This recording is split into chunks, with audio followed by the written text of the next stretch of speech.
Mr. Speaker, I wish to thank the Almighty and the people of Soufrière-Fauchesjacques for the opportunity to join my colleague parliamentarians and ministers once again in this important exercise of debating the appropriation bill. Mr. Speaker, before I proceed, with your permission, I wish to convey my condolences to my fellow Catholic Christians on the passing of our spiritual leader, Pope Francis. I also wish to express condolences to the families of Mrs. Muriel Gill, originally from Fauchesjacques-Soufrière, who've made a tremendous contribution in the area of education in our country as a lecturer at the St. Lucia Teachers College. Condolences as well to the family of Mrs. Catherine Alexis of Massa, who passed on Tuesday this week. Mr. Speaker, I had a very deep conversation with Mrs. Alexis on Easter Sunday. I also want to express condolences to the other members and family members of constituents of Soufrière-Fauchesjacques who have passed over the last month. Mr. Speaker, the Prime Minister's statement on the appropriation bill was wide-ranging and far forward-looking, representing the policy thrust and direction that underpins the estimate of expenditure and revenue of the government. Mr. Speaker, during the debate on the revenue and expenditure, I spent approximately 50% of my time focusing on my constituency of Soufrière-Fauchesjacques and 50% on the budget allocation for my ministry and its allied agencies, namely the St. Lucia Bureau of Standards, Export St. Lucia, the 3-Zone, and the Regulated Substance Authority. Mr. Speaker, in this debate on the appropriation bill, I must perforce focus 100% of my time on my ministry and allied agencies. The reason being the growth, confidence, and success that is expected to continue manifesting depends to a great extent on the private sector growth and development, which forms part of the mandate and primary focus of the work of my ministry, and that is the Ministry of Commerce. Before proceeding, let me, on behalf of the constituents of Soufrière-Fauchesjacques, and I would say under the area of housing, the people of Moka, Palmis, Market Road, and Barons Drive. On the area of roads, the people of Fauchesjacques. And the roads to come, the people of Chateau-Belay, New Development, Lenny's Hill, Ravinclair, Crestland, Font-Beignet, Etangs, Deville, and in the area for water, the people of Bouton, Colombet, Belfont, and Boisden.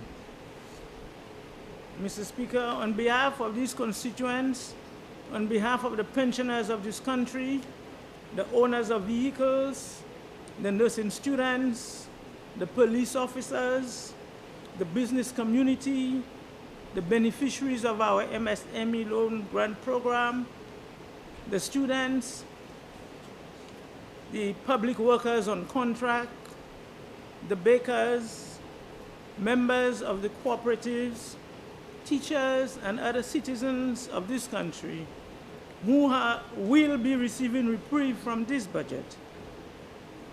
I want to thank the Honorable Prime Minister for his compassion, empathy, generosity, and statesmanship.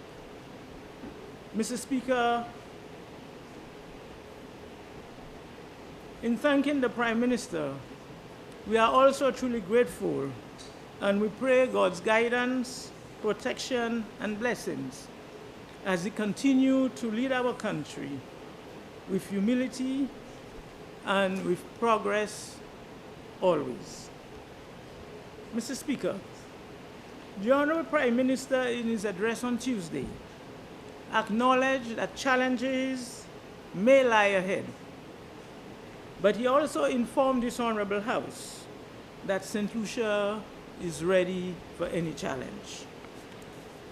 Mr. Speaker, I am pleased to inform this Honorable House that we at the Ministry of Commerce have been taking steps to prepare for unforeseen challenges, and the various programs and policies that I will speak on today are themselves evidence of a government that is forward-thinking and continually planning and strategizing for the future, and at the same time responsive to the various needs of our people. Mr. Speaker, in our attempt and determination to better discharge our role as the principal agency for private sector development in the economy of St. Lucia, we adopted a new strategic plan to create a new ethos and organizational culture, together with a refocused mission, vision, and set of appropriate values to guide the ministry forward over the period 2025 to 2028. This plan, Mr. Speaker, through these strategic pillars and goals, will not only enhance the operational efficiencies and performance of the ministry in terms of its ability to deliver an excellent standard of service to its clients, but will also strengthen the business environment through improved interagency coordination and facilitation in ways that benefit and support our entrepreneurs. Mr. Speaker, this kind of deliberate retooling of our business support services and systems through this plan is critical at this time when the world is appearing to be in turmoil. Mr. Speaker, I will move next to speak on the area of the U.S. tariffs. Mr. Speaker, the business environment which confronts our private sector and citizens, especially those involved in international trade, has been characterized by radical changes and much uncertainties. In particular, I refer to the sweeping changes by the government of the United States in the policy of America First, with the introduction of reciprocal tariffs, which is going to impact us in St. Lucia, especially on our exports of our yams, dashing, breadfruit, sea moss, bottled water, spices, cordials, rums, and alcoholic beverages. Also of great concern to us, Mr. Speaker, is the proposed changes in docking fees for China-built ships calling at U.S. ports. If implemented, Mr. Speaker, this will undoubtedly lead to a significant increase in freight costs per container, and hence the landed cost of imported goods, creating further inflationary pressures in our economy.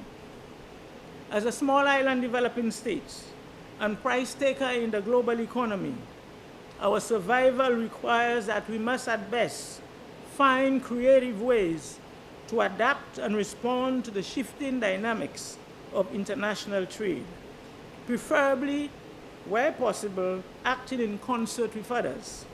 To assist us to do so, my government has established a special task force under my leadership to help us strategize and chart a course to navigate these choppy waters in our trading relationships. I am pleased to inform you, Mr. Speaker, that this work is ongoing, and a key preliminary recommendation is that we should seek to continue to build and strengthen our domestic production capacity so as to enhance our food security and to trade more with our neighbors in the region.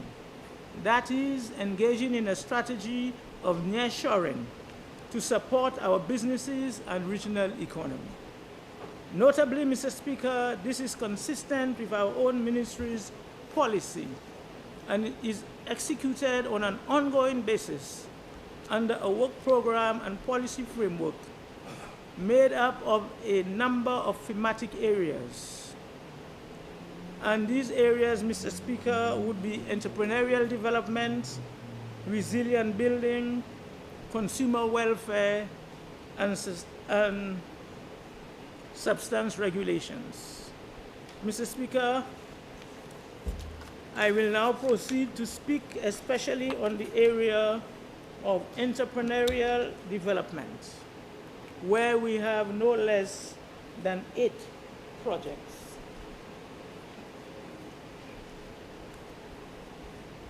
The flagship project on the entrepreneurial development, Mr. Speaker, is our MSME loan program, which was launched in 2023, funded from a loan from the Caribbean Development Bank of EC $10 million, Mr. Speaker.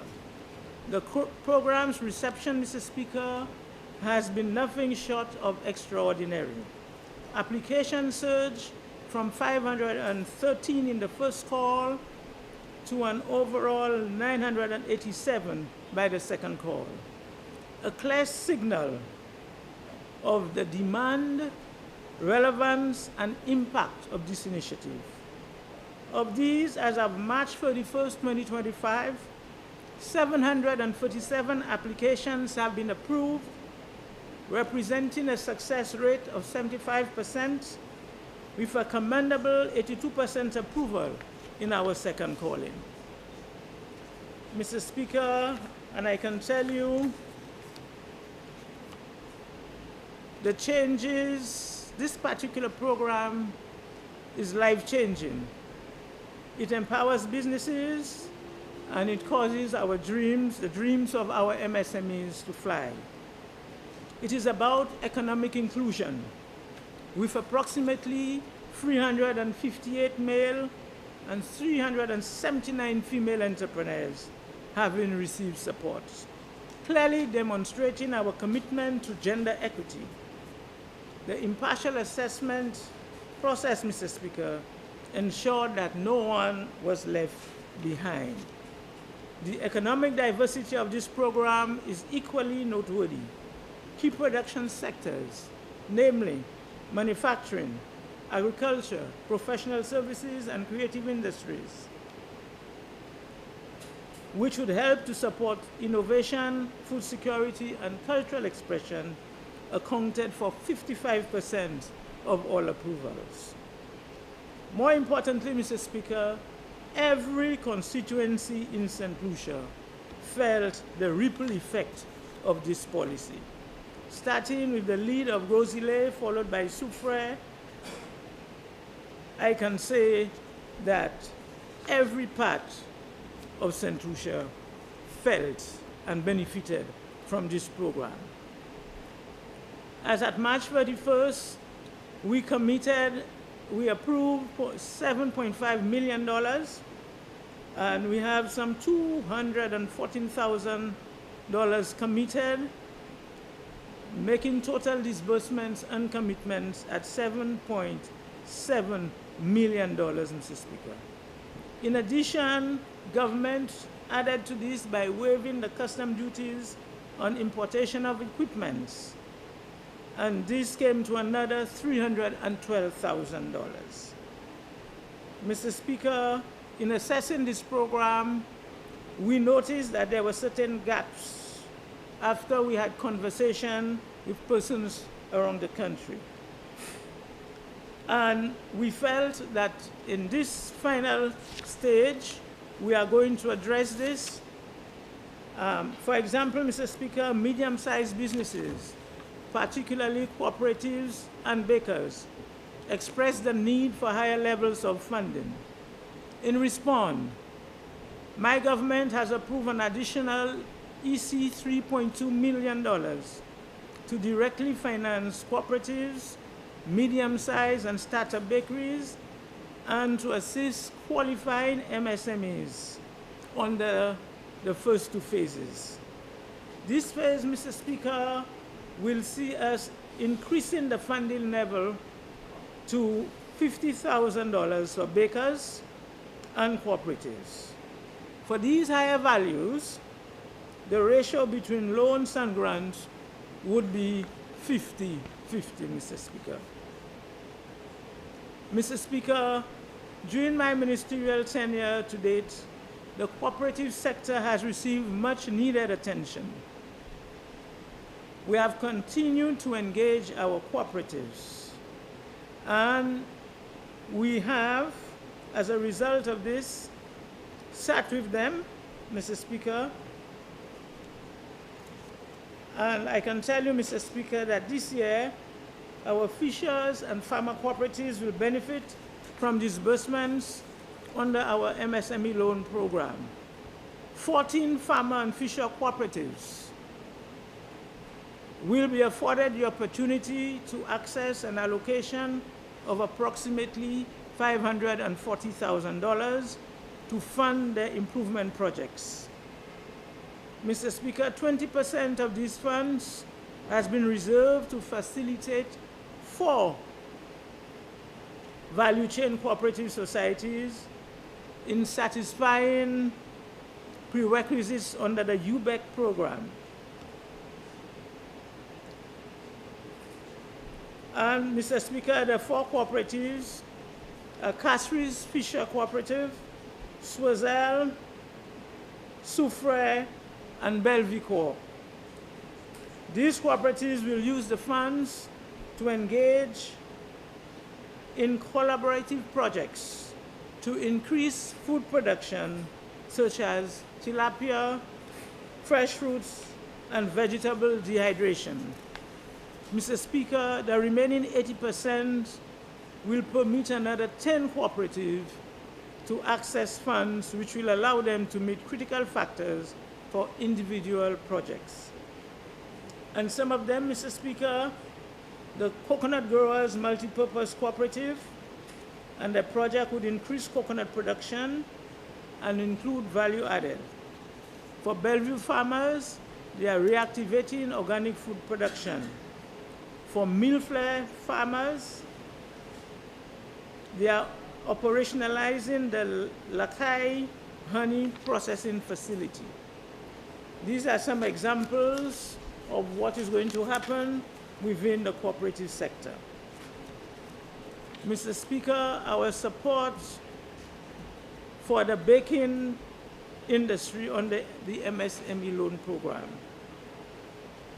Mr. Speaker, our bakers are critical in ensuring food security. But our bakers are also experiencing tremendous long-standing challenges, from equipment, outdated equipment, Mr. Speaker, to difficulty in obtaining workers, limited innovation and efficiency. Under the MSME loan program, Mr. Speaker, we are going to provide intervention to strengthen the vital sector through 3 key areas: capital support for equipment upgrade, targeted training to improve the operational capacity of bakers, and a national mentorship initiative to partner with the Bakers Association. 20 bakeries will receive up to EC 540,000 in equipment, while training of just over 100 bakers and staff in the areas of financial management, inventory control, and safety standards. Mr. Speaker, with the balance of the funds, approximately $400,000, we will be reassessing the MSMEs in the first and second call and see how best some of those that were rejected, who qualified but had work to do. We are going back to those from the first call and second call to see how we can assist them, Mr. Speaker. Mr. Speaker, under the MSME loan program, we have been dealing with adults. mature individuals. But we also have a program called an SBDCA, which is a program which targets our grade 4s and 5s in the secondary schools, Mr. Speaker. During the summer, we provide them with a stipend, and we do a hand-holding entrepreneurial experience with them. We have had that program for the last 4 years. We've increased students' participation from 40 to 96, and we've increased the number of businesses participating from 29 to 56, Mr. Speaker. This initiative has expanded study areas from 11 to 15. It includes woodwork, handicraft, culinary arts, cosmetology, agro-processing, barbering, electrical engineering, mechanics, science, and financial assistance. Mr. Speaker, the government assigned EC $150,000 to that program. Mr. Speaker, through the SBDCA program, we are nurturing future entrepreneurs, innovators, and job creators. We are empowering our youth and strengthening our nation's economic resilience. Mr. Speaker, we've continued to make a shift in entrepreneurial development, and as a ministry, we have opened an office in the south of the country, and we did this in February, Mr. Speaker, and we believe it is critical that we diversify from focusing in the north alone, and we have opened our office to our businesses ranging from Dennery, Viewfort, Labrie, Soufrière. Mr. Speaker, our role in the digital enhancement program. Mr. Speaker, technology is the engine that drives innovation, competitiveness, and sustainable economic growth. Last year, I reported on my work with the OAS, my ministry's work with the OAS to develop 3 local e-commerce platforms to enable MSMEs to establish a stronger digital presence. Mr. Speaker, we distributed 78 point-of-sale machines with 31 businesses across various sectors now actively using them to accept cash payments.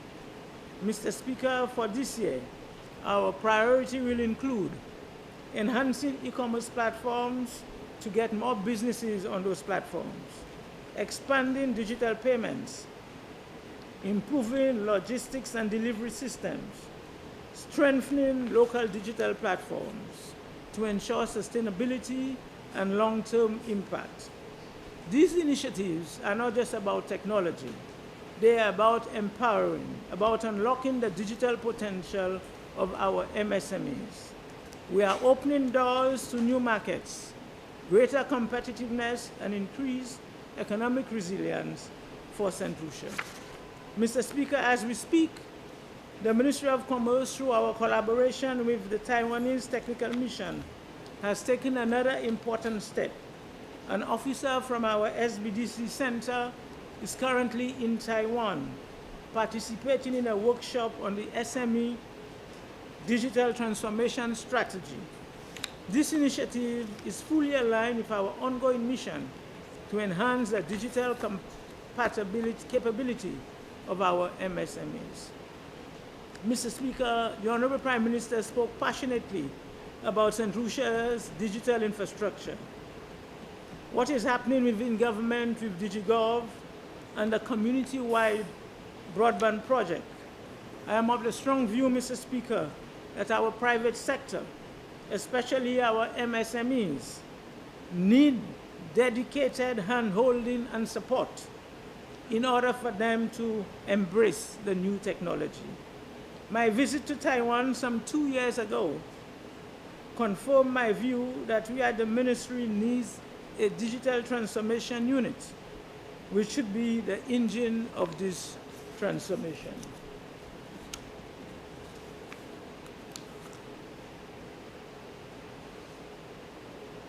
Mr. Speaker, the next project I want to speak on is our Love St. Lucia campaign.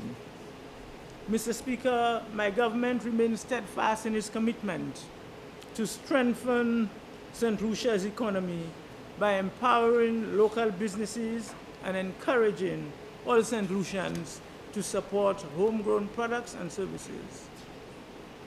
Mr. Speaker,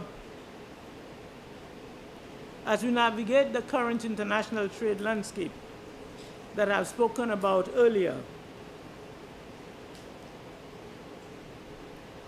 we must recognize that these developments will undoubtedly affect our import costs and trade flows. For a small import-dependent nation like St. Lucia, this represents both a challenge and an opportunity. In this context, the Love St. Lucia campaign takes an even greater significance. This campaign is more than just a slogan. It is a strategic movement to support local production, generate demand for St. Lucian goods, and build greater economic resilience through import substitution. Mr. Speaker, we believe that charity begins at home. This is why the Ministry of Commerce organized tours of local manufacturing facilities for key public sector procurement officers.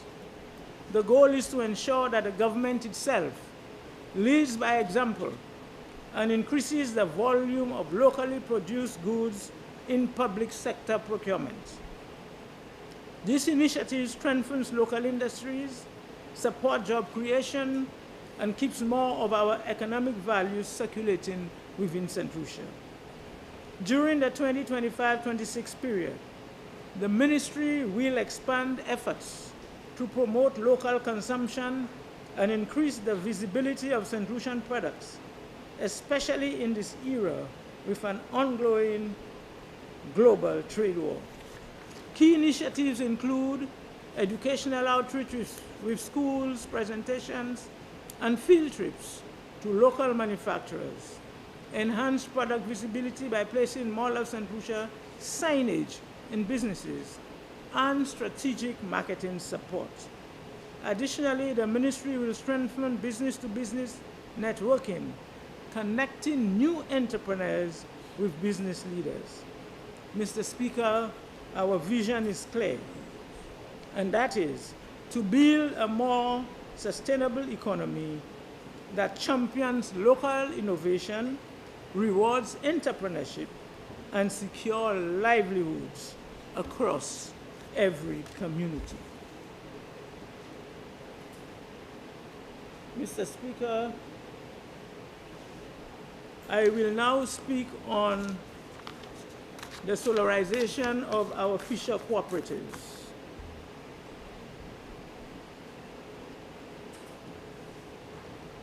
Mr. Speaker, the solarization project, which is a 3-year project, was established using a secure grant of $1.1 million from our friends of the Republic of China, Taiwan.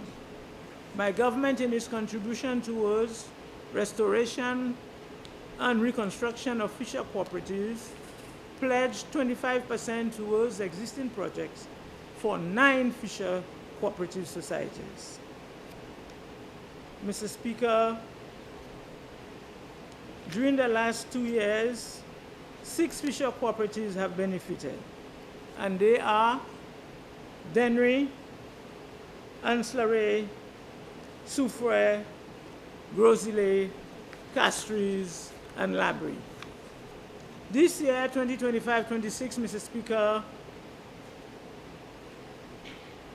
a contribution of $575,000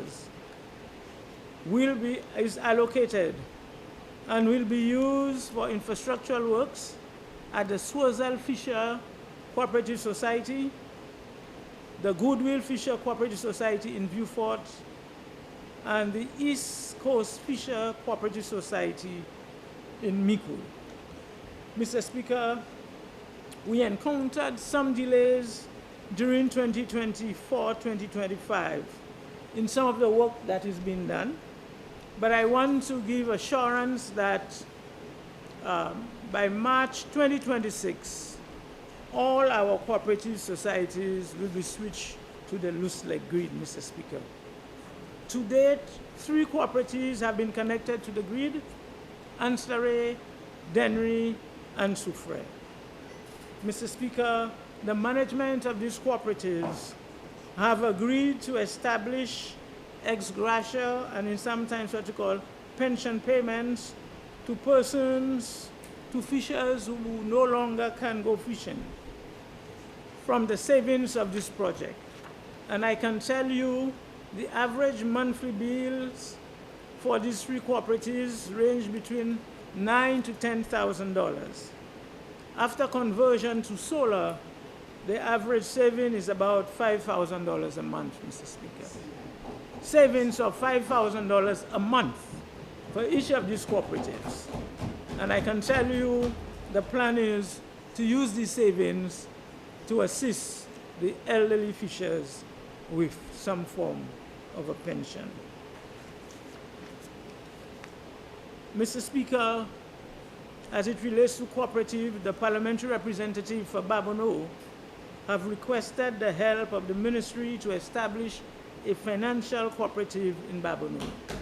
And I can tell the honorable member that every effort will be made towards ensuring that this request becomes a reality. Mr. Speaker, these projects are critical success factors that will positively impact our food security. And it is also evidence of a government putting the fishers of this country first.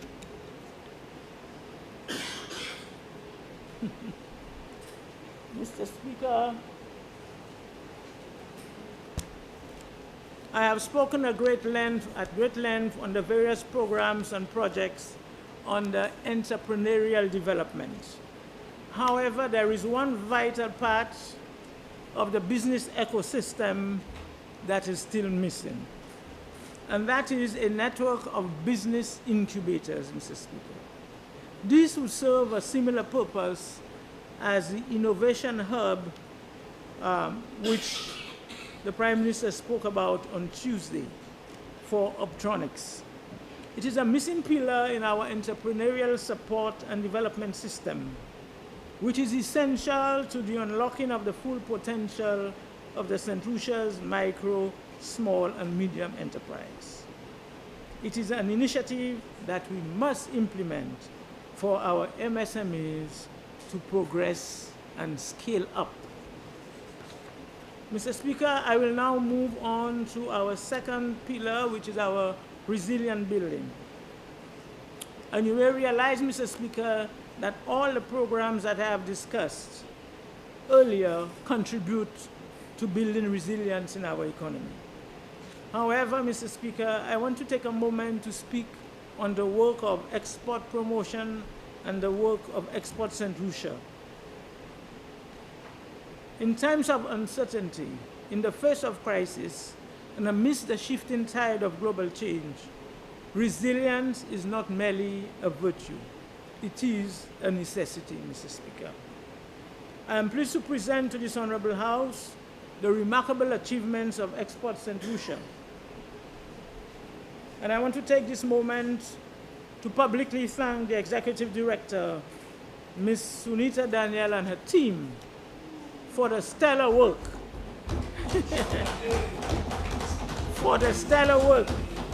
that they are doing, Mr. Speaker. Mr. Speaker, Export St. Lucia has facilitated export growth in the agricultural sector. And you've heard it from the member, the Minister of Agriculture, the member for Dennery South, as he reported earlier. Mr. Speaker, our CMOS industry has experienced remarkable growth from EC $50,000 in 2018. EC $50,000 in 2018, that was the export, to now EC $8.3 million, Mr. Speaker.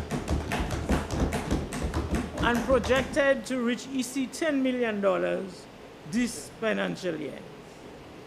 Mr. Speaker, CMOS has moved from 50 workers to 500 full-time positions, Mr. Speaker.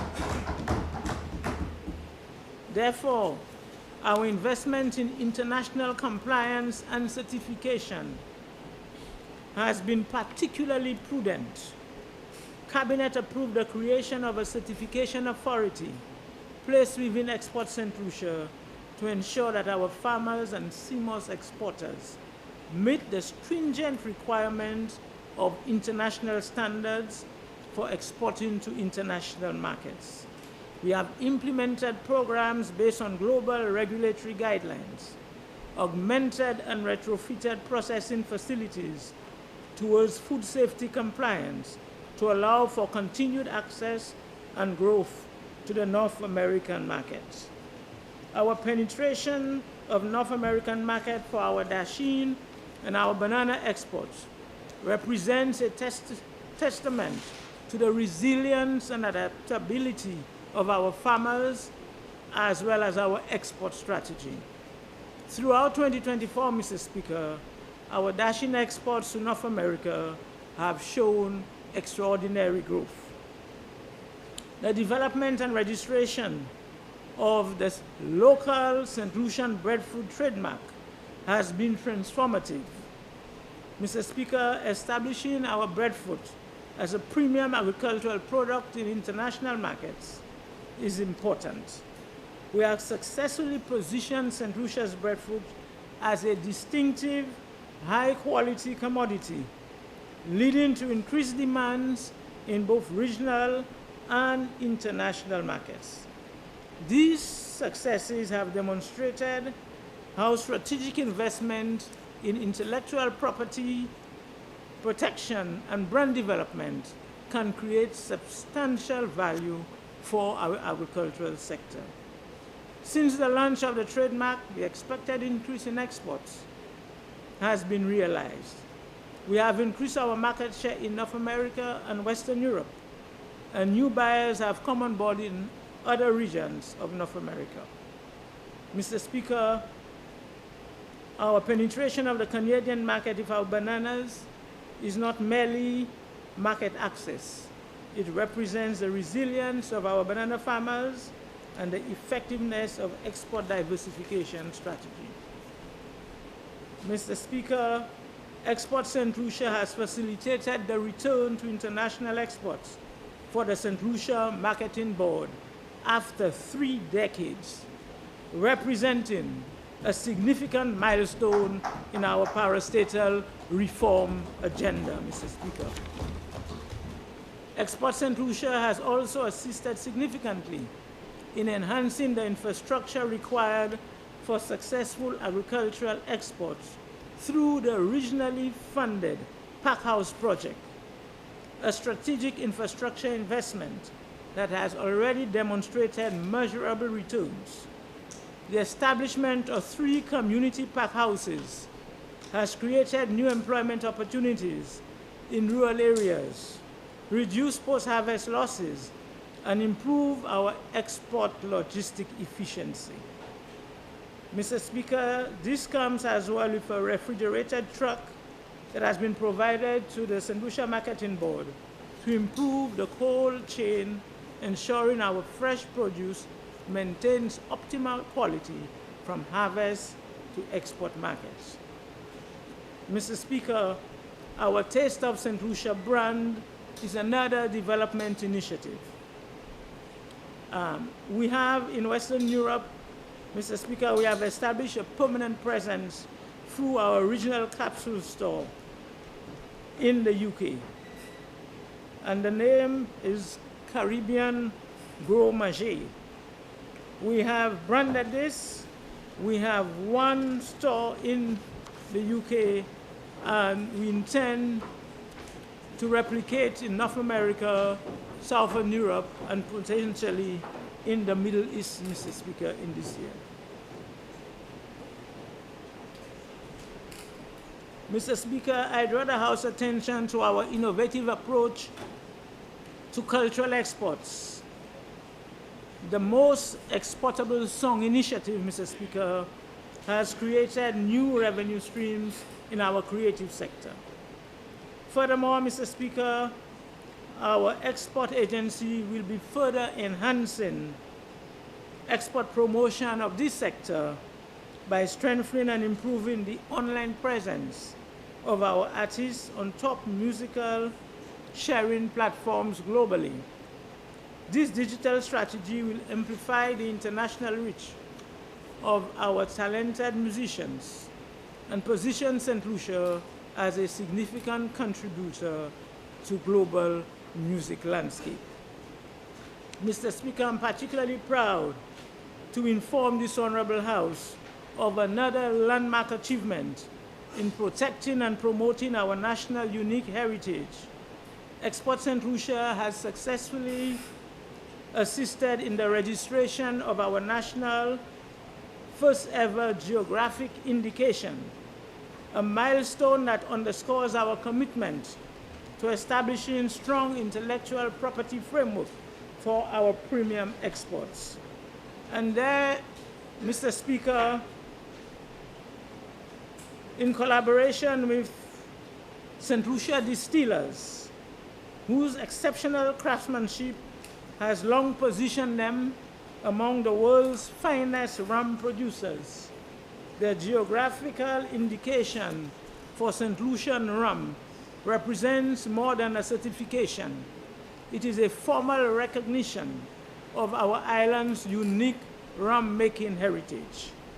Mr. Speaker, I am pleased to inform this Honorable House that our export agency is also pursuing similar intellectual property protection for our CMOS industry, which is regarded as one of the best in the world. In the area of honey, Mr. Speaker, St. Lucia honey has recently gained significant international acclaim, solidifying its reputation for exceptional quality on the global stage. Mr. Speaker, at the prestigious 2024 UK National Honey Show, one of the world's largest and most distinguished honey competitions, St. Lucia secured the title of Best International Honey. Mr. Jeg Clark of Beaufort won the top honors, followed last year. Mr. Donson Stanley of Soufrière also got the first prize. Yeah. Mr. Speaker, Emerald Farms of Soufrière claimed second place. And we also had 3 of the 7 top positions were awarded to St. Lucian beekeepers, Mr. Speaker. This is telling us that we have a unique product. And I can tell you that as the Minister responsible for Commerce, I will do all I have to do to ensure that our honey producers receive the support that is required, Mr. Speaker. Mr. Speaker, and I pledge all our parliamentary reps to do the same. Mr. Speaker, the successful hosting of the Independence Expo by Export St. Lucia in Beaufort represents in itself not merely a change of venue, but a fundamental shift in our approach to economic development and commercial revitalization, Mr. Speaker. We are saying to the people of Beaufort that we are going to be with you and to remain with you. Mr. Speaker, I quickly shift to the area of standards and quality assurance and the work of the St. Lucia Bureau of Standards, Mr. Speaker. Mr. Speaker, the work of the Bureau falls on the 4 areas: certification, compliance, metrology, and standard development. Permit me a few minutes to share with you some of the very important work and projects which are ongoing at the Bureau to raise the quality and safety of our goods, those that we produce and those that we consume, and to boost our international competitiveness and by extension, economic resistance. Remember, you have 15 minutes left. 15 minutes. Yeah. You'll have another. Mr. Speaker, I believe on the certification, I want to speak on a technical assistant project in packaging and labeling for MSMEs in St. Lucia. And there, Mr. Speaker, the overall cost of that project was US $150,000 US. Mr. Speaker, 104 MSMEs were trained in packaging and labeling requirements, 78 in market positioning, and 50 had the packaging and labeling assessed, and a total of 100 labels were redesigned, Mr. Speaker. Mr. Speaker, the Bureau will build on the success of this recently concluded project to initiate a new targeted initiative for MSMEs in the tourism sector in order to enhance the production of authentic St. Lucian products. The second project, Mr. Speaker, is enhancing the capacity of stakeholders in the agricultural sector to supply quality products in new markets. This project was funded by CDB under the special funds resources, Mr. Speaker, allocated from the European Partnership Agreements.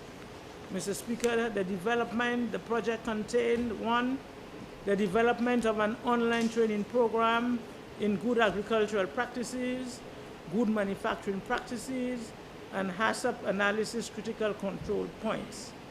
The training of 20% of registered farmers in good agricultural practices, training of 15 staff or technicians operating in pack houses in good manufacturing practices and HACCP standards.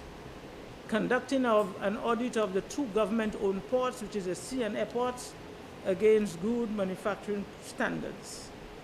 Mr. Speaker, the overall objective of this project is the implementation of a capacity building program for farmers, fresh produce exporters, and packhouse operators in order to meet internationally accepted food safety standards and enhance the capabilities to increase market share in existing markets and to take advantage of new export market opportunities when presented.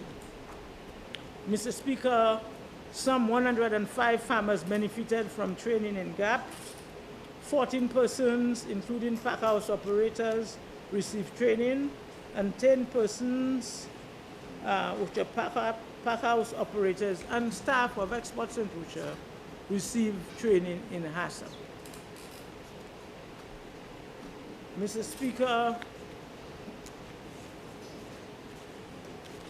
there is another project called the counter verification of the quality service delivered by primary care facilities.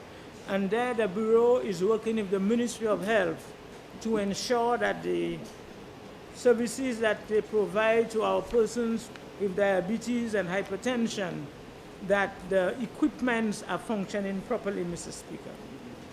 The fourth project, Mr. Speaker, is certification in food safety standards. And there, the Bureau has developed a strategy to assist the food handling industry to reach the certification which they require through a step-by-step approach towards an ISO level of certification. Going forward, Mr. Speaker, the Bureau seeks to offer accredited certification services in good manufacturing practices and in HACCP standards. Mr. Speaker, under the area of beauty and wellness certification, the Bureau, along with Coalition of Services and the Ministry, have collaborated and provided support to our spa operators who receive support under our MSME loan program, Mr. Speaker. In the area of metrology, the Bureau has embarked on a project which includes strengthening the regulatory framework for utility meters, automatic catch weighing instruments, and blood pressure meters. Mr. Speaker, we will review the Metrology Act and regulations to make appropriate amendments so as to ensure that instruments that measure electrical, water, and blood pressure, as well as fish catches, provide reliable and accurate measurements during their lifespan. Mr. Speaker, in the area of compliance, there is a project that the Bureau has, and that is enhancing the capacity of the Bureau to conduct market surveillance and conformity assessments. This aspect of the work of the Bureau, Mr. Speaker, is aimed at ensuring that products in the market comply with established standards and regulations, which help to safeguard consumers and foster a fair or level playing field for the conduct of business. This project seeks to strengthen the mechanism for monitoring and verifying the compliance of products entering our market. Mr. Speaker, the results so far, 63 notices of violations have been identified and over 200 non-conforming products were identified and measures taken to remove them on the market, Mr. Speaker. Mr. Speaker, in support of enhancing market surveillance, the Bureau has started an initiative to improve labelings of products on produce and goods in the local market. And they've done a few things. There has been a workshop for product labeling at no cost for over 60 participants, including labeling for egg producers, a presentation of labeling requirements for prepackaged goods and food delivered at the Business Month SLBS sensitization workshop. And the Bureau also identified and corrected labeling deficiencies in the bakery and poultry industry, Mr. Speaker. Mr. Speaker, I'm saying all of this to give our consumers the assurance that the Bureau continues to work quietly to ensure that the products on the supermarket shelves, Mr. Speaker, is good for consumption. Mr. Speaker, I will now look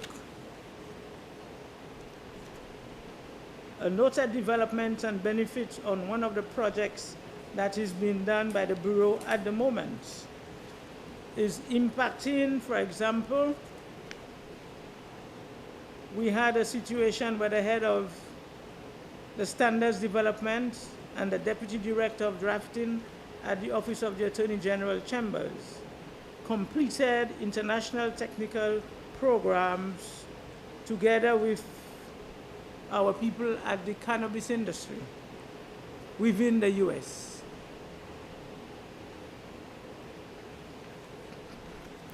Mr. Speaker, I will now speak a little on the area of our free zone, Mr. Speaker, because this is an agency in the South that is critical for us. Mr. Speaker, the free zone is critical for the development of the south of the island, the international situation. And then, Mr. Speaker, for the free zone this year, we have two critical projects. We have the renewable energy project, Mr. Speaker, where the free zone intends to invest some $564,000 for solar energy, Mr. Speaker. And this is going to benefit not only the free zone administration, but the tenants of the free zone, Mr. Speaker. The free zone has an annual electricity bill of some $222,000. And after this investment, Mr. Speaker, there is projected savings of almost 90%, which will be almost $200,000, Mr. Speaker. So this project is ongoing. And the second project for the free zone, Mr. Speaker, is the expansion of the free zone itself. This expansion, Mr. Speaker, the free zone seeks to expand the rental space under its management and control. At the moment, the authority plans to expand rental space at Member, you have existing 5 minutes left. location. Leader of Government Business. Mr. Speaker, I move that Standing Order 38.2 be suspended to allow 42.8. 42.8, sorry, to allow the honorable member an extra 15 minutes to complete her presentation. Honorable members, the question is that Standing Order 32.8 be suspended and Standing Order 32.10 be invoked to allow the member for Soufrière Fossajac an additional 15 minutes in which to complete a presentation. As many as of that opinion say aye. Aye. As many as of a contrary opinion say no. If the ayes have it, the ayes have it. Please proceed, member. Thank you, Mr. Speaker, and thank you, members. Mr. Speaker, I was speaking about the free zone, and I was saying that the second project is the expansion of the rental space at the free zone. And that expansion, it plans to expand by some 64,000 square feet additional rental space, Mr. Speaker, at an estimated, and this is projected to bring in annual revenues of some $1.5 million, Mr. Speaker. Mr. Speaker, this particular project, Mr. Speaker, is critical for the own survival of this institution, and I am very pleased that the board has taken the decision to expand the free zone, Mr. Speaker. We are hoping that with the development of Port Beaufort, that we are anticipating the development of Port Beaufort, Mr. Speaker, and the free zone is repositioning itself for that purpose. Mr. Speaker, I now want to look at consumer protection, Mr. Speaker. As a government, we understand the everyday pressures our people face, and we remain firm in our commitment to ensure that consumers are treated fairly and with dignity. We are aware that the challenges posed by rising inflation, and I want to assure this Honorable House, Mr. Speaker, that this government is working assiduously to address this issue as far as possible.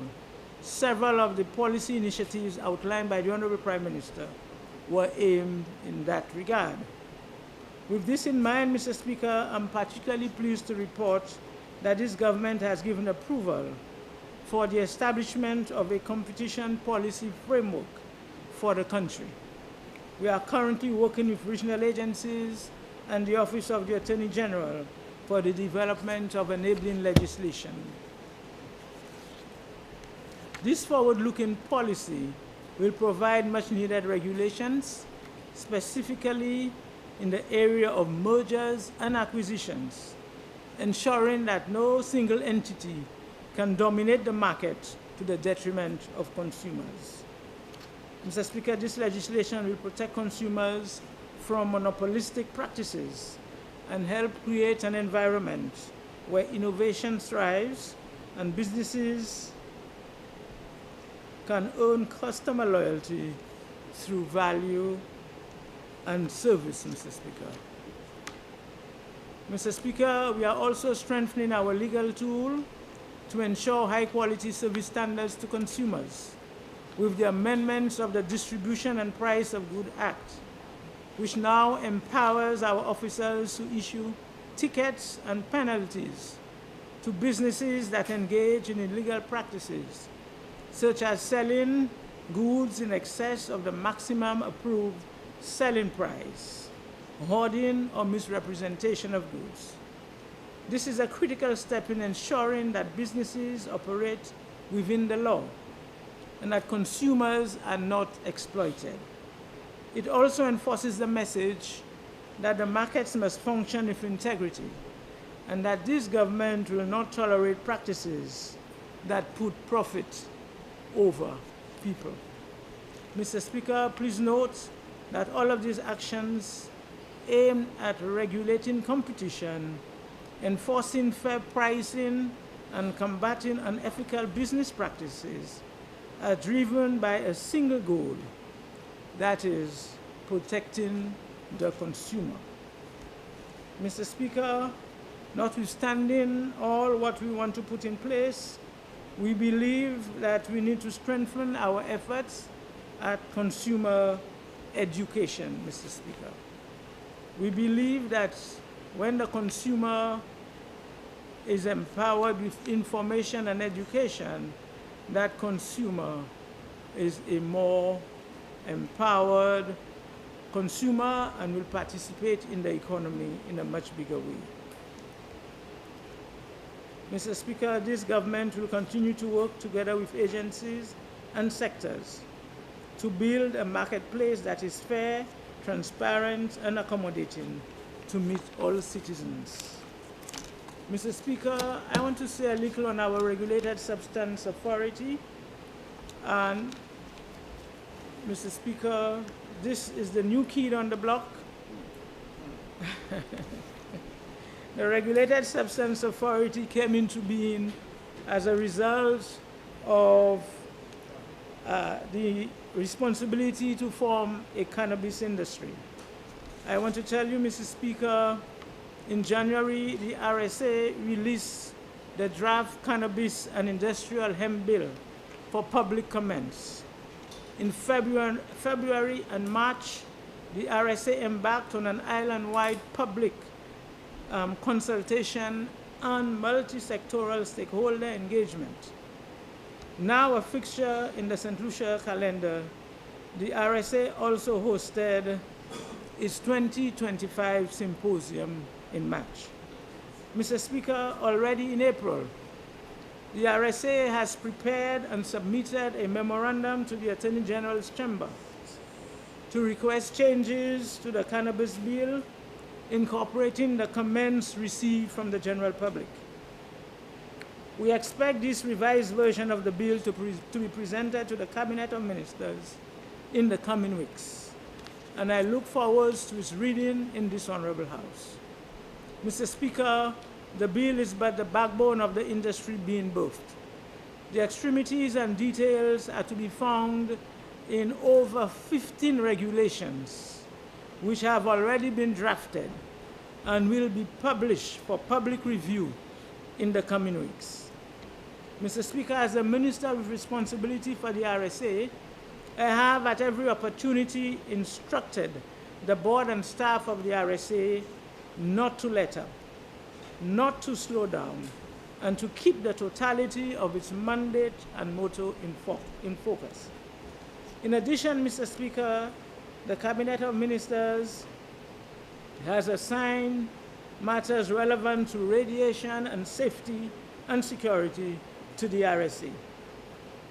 Just as was done with cannabis and the Cannabis Industrial Hemp Bill, I have directed the RSA to release the Radiation Safety and Radioactive Source Bill for public review and comments, and expects this to occur in the coming weeks. Mr. Speaker, beyond cannabis and radiation, the RSA has already commenced its efforts and has requested and is awaiting a report on the review of other substances. As part of this review, alcohol, petroleum, explosives, pesticides, and other hazardous substances will be the subject of examination. Mr. Speaker, the Cannabis and Industrial Hemp Bill and regulations will usher in an entirely new industry, which will afford persons an opportunity to legally cultivate, manufacture and trade cannabis and cannabis products.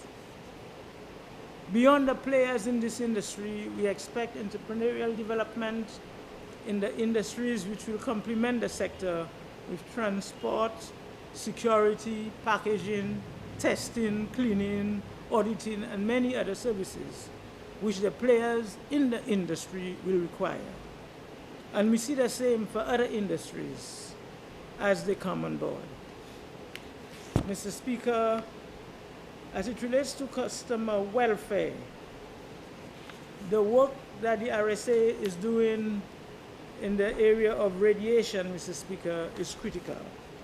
Because right now, when you think of going for an X-ray, the people in the medical fraternity and the labs will have to be careful to ensure that the right protections are given to our consumers. This is an extremely important set of work, Mr. Speaker. We've been using X-rays for a long time, but now, as a government, we are going to ensure that the public is protected when you go for an X-ray. And that is the work of the Regulated Substance Authority. That is the work that is being done, Mr. Speaker. So, Mr. Speaker, safety, certainty, and success. That is the motto of the RSA. I trust we are a lot clearer about the objectives and mandate of this new Regulated Substance Authority. Mr. Speaker, with the foregoing elaboration, I think I have spoken at length as to what my ministry is doing as it relates to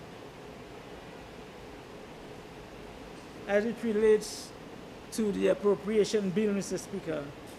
I want to thank you and indeed my colleagues present, as well as my constituents and other citizens listening through the media, for staying with me throughout this discourse, for your kind and dedicated support, Mr. Speaker. I want to take this moment to thank my permanent secretary and the staff at the ministry, the board of directors of the various agencies, the RSA, Export St. Lucia, the Free Zone, the members of the Consumers Association, the management and staff attached to my ministry, Mr. Speaker. They have all contributed to the work and continue to contribute to the work that is happening. I trust that you are all better informed with respect to the programs and initiatives that have been approved and the work plan of the ministry for this coming year. The main thing for us is entrepreneurial development. The second is building resilience, Mr. Speaker. All what we are doing here is in line with what the Prime Minister has raised. Our economy is growing. The world out there is hostile, and we have to ensure that as consumers, we do what we have to do in terms of changing our patterns, that our businesses cooperate with the government. The Prime Minister has been overly generous to the business community, overly generous to our bakers, overly generous to our farmers, overly generous to our youth, to our fishers. I want overly generous to the constituent of Soufrière Fochejak. So I want each one of us as St. Lucians to take our own responsibilities seriously, to eat what we grow and grow what we eat. I want us to support our local businesses. We will do all to show you the products when we enter the supermarket shelves, to understand, even though it is 2 cents more, please support our local industry. I want to speak to the procurement officers within the government offices and the government agencies, the hospital, the prisons. Refocus your purchasing policies to support the locals, to support our local manufacturers. That is what will keep this country going. Member, you have 5 minutes left. Thank you, Mr. Speaker. I am confident that in working together, by making the necessary adjustments, we will overcome our challenges and emerge stronger and better as a country. I therefore say that we should fear nothing, that all we should do is to move with faith, putting always the Almighty before us. And as a country, with a Prime Minister that has been blessed by the Almighty, we will continue to march forward together. I therefore call for the support of all to join me and this government in this noble venture. May God continue to guide and bless us, and long live the government and people of St. Lucia.